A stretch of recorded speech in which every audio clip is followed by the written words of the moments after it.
actual intelligence, I would like you all to welcome Emma Fisher, who's going to be giving us a little bit of poetry. So just kind of do a little downshift right now. And welcome Emma.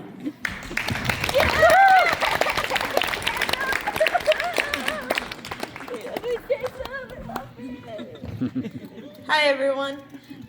So this is some poetry that I've written over the years, and they all kind of have a theme of age and intelligence, which is kind of funny following that great act. So my first poem is called Age. Innocence evolved into experience, features wrinkled and worn. She sits with a puzzle, he has cards in his hand. I go up to each of them and gently take a seat, ponder my choice of words. What was it like for you growing up? They look at each other, smile gently, the creases just barely meeting their eyes. Then she tells me of how they walked to school each morning. Only 2 miles, she said. They walked to school and then one day watched. They walked to school and one day watched as their friends were dragged away kicking. Where? I'd ask. The camps, she'd say. A single tear would swim down each of the couple's cheeks. I, however, could not get them to stop. Innocence forced into experience. And then my second poem is a little more lighthearted. It's called Twin, and it's about my younger sibling. Twin. Calling you bruh instead of your name, hugging you then saying ew. Getting mistaken for being twins despite our 7-year age difference.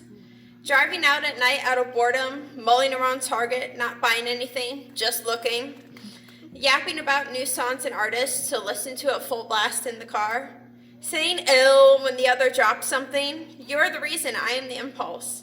Convincing you to get the concert tickets when I am the one purchasing them.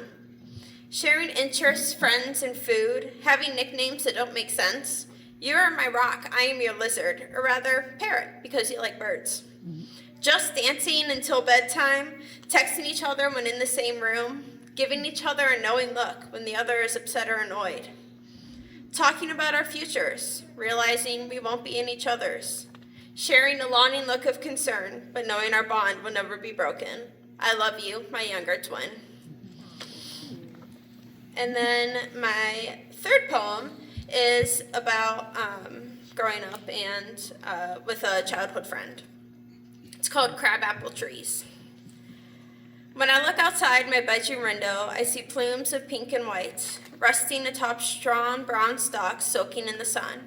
It reminds me of a time when life was simpler. I was about 8 or 9 years old, and I spent every day after school with my best friend Dylan.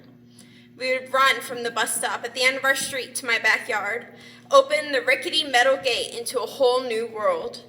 I was a damsel in distress, and he was a secret agent. I was a daughter, and he was a stubborn father. I was a sailor, and he was my best mate. We ran through the yard, chasing each other under the sweet crabapple trees, and I didn't go inside until supper. We lied on my hammock, talking about other universes, like the Empire and Star Wars and the high schools on Disney.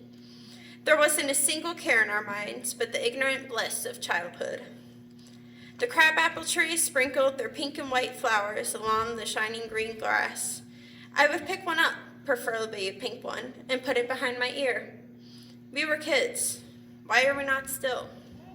When I look out of my bedroom window to the magnificent crabapple trees, I wonder to my newer self what Dylan was up to now. I haven't spoken to him since high school. And then my last poem is in French, so I'm going to read it first in French, and then I'm going to translate it so that people know what I'm saying. And pardon, if anyone speaks French, pardon my pronunciation. It's called La Petite Vieille Dame, which means the little old lady.